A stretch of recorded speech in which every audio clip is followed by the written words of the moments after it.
So you're like, this is me, this is me. I see that, this is me, Yes. this is me. So it equipped you to better support her, through her journey as a young person in school and in social settings.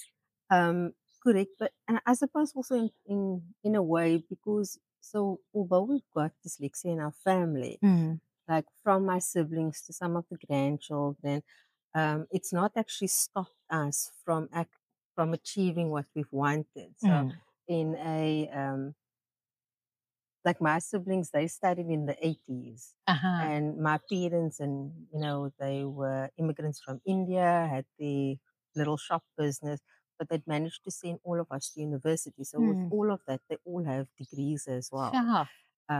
So in that way, it's shown Anika that even though we have this, it's not a disability for us. It's Uh-huh. actually how you look at it. That's right. So for me, it was very important from the start to be comfortable with the diagnosis.